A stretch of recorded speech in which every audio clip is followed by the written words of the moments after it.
Le grand jour est arrivé pour le Paris Saint-Germain qui affronte ce soir le Real Madrid en huitième de finale de la Ligue des Champions. Paris peut-il franchir l'obstacle madrilène? Le PSG est-il prêt? On en parle dans Tactile. Si on regarde sur le pur plan des résultats, c'est une équipe qui est invaincue dans le jeu depuis novembre, donc depuis la rencontre de Ligue des Champions contre Manchester City. Le Paris Saint-Germain reste sur 4 victoires consécutives en Ligue 1 avec 12 buts marqués, un seul encaissé.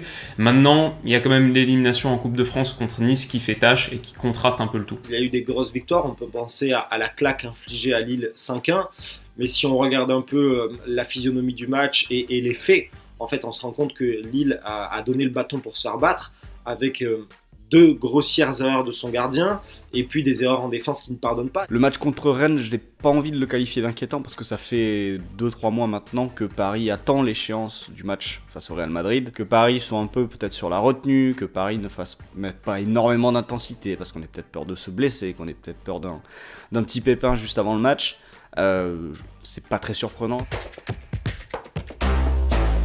C'est un football anachronique, c'est le football galerie des glaces, c'est pas un football 2022, mais quand tu as une équipe FIFA comme ça, eh ben, tout peut arriver. Surtout, je dirais qu'en Ligue des Champions, plus tu avances dans la compétition, plus tu joues des matchs de haut rang, plus la qualité individuelle a le potentiel de transcender la qualité collective. Je suis pas très loin de penser que c'est un groupe qui est en autogestion, en fait. On a des joueurs qui sont capables de sortir des performances avec le strict minimum au niveau du coaching. Je me dis que de toute façon, un coach qui arrive à Paris ne peut pas imposer une patte et que la meilleure manière pour lui de gérer ce poste-là, c'est de réussir à garder un petit peu tout le monde concerné avec peut-être, sur le jour J, un projet particulier pour s'adapter à l'adversaire et essayer de prendre l'ascendant comme ça dans le rapport de force. L'ADN Ligue des Champions du Paris Saint-Germain a évolué pour être une équipe qui accepte de subir davantage, de céder une partie de la possession. En Ligue 1, le PSG prend 64% du ballon. En Ligue des Champions, le PSG prend seulement 54% du ballon, une chute de 10 points. Avoir moins le ballon ne veut pas dire être forcément dominé. C'est ce qu'on va faire avec ce ballon qui va être intéressant, comment on va l'utiliser. Et si Paris arrive à utiliser ses phases de possession en se lançant très vite, en se projetant, en allant très vite en transition, en essayant d'appuyer sur la profondeur, en passant par les ailes correctement, en dédoublant, en utilisant bien Messi, pourquoi pas? Si je devais faire la compo probable, je pense que je mettrais quand même Donnarumma dans les buts. Ensuite, la ligne de 4, Nuno Mendes, Kimpembe, Marquinhos, Hakimi, il n'y a pas vraiment d'interrogation là-dessus. Sur l'entrejeu, c'est aussi une question de faire un peu avec ce que tu as. Si tu veux fermer, peut-être que tu vas mettre Danilo et Gay. Si tu veux jouer, ou en tout cas essayer d'avoir le ballon face à cette équipe du Real Madrid, peut-être que tu vas mettre Paredes et Wijnaldum avec Verratti. Et puis devant, je pense qu'avec la potentielle absence, ou du moins il sera sur le banc de Neymar, on devrait partir avec Messi, Mbappé et Di Maria dans les postes que vous voulez. L'effectif, la manière dont il est construit, c'est pas un effectif très moderne. Comme le Real Madrid d'ailleurs, c'est pas l'effectif le plus moderne du plateau, c'est pour ça aussi que la confrontation peut être intéressante. À Madrid, on a une équipe souvent qui se présente avec un 4-3-3. Je pense que contre le PSG, on aura surtout ce gros milieu de terrain, Casemiro, Modric, Kroos, un milieu d'expérience. Et ça va être, je pense, une des clés du match. Le Real, à la perte de balle, est très vulnérable. C'est un petit peu le problème de cet entrejeu madrilène.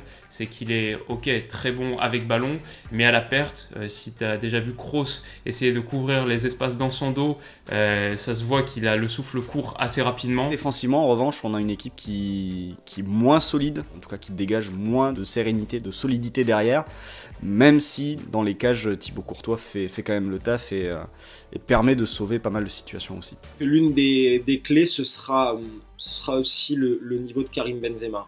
On va voir s'il est titulaire. S'il est titulaire, dans quelle forme il est. Parce que si ce n'est pas Benzema en pointe, ce sera peut-être Gareth Bale. Ce sera, je pense, plus facile à défendre pour Marquinhos et pour Kimpembe. Il s'agira de ne pas s'endormir et de continuer à surveiller Vinicius parce que je pense vraiment qu'il peut y avoir un rapport de force très intéressant et capital dans le match, dans la zone entre Vinicius et Hakimi. Que va faire Vinicius si Hakimi monte? Est-ce que Vinicius va redescendre défendre?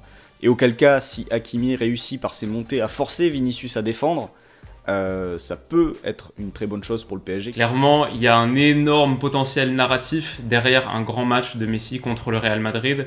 Et puis, la raison d'y croire, c'est sa qualité historique, absolue, sans conteste.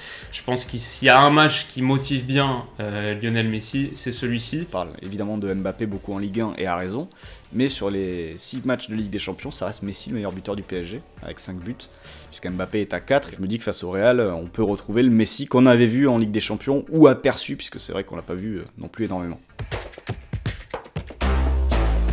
Est-ce que le Paris Saint-Germain est prêt? Non, je ne pense pas, parce que pour voir un Paris Saint-Germain prêt à jouer ce Real Madrid-là, il aurait fallu voir quelque chose dans le jeu depuis 6, 7, 8 mois. Est-ce que Paris est prêt? Non. Est-ce que Paris peut passer le Real?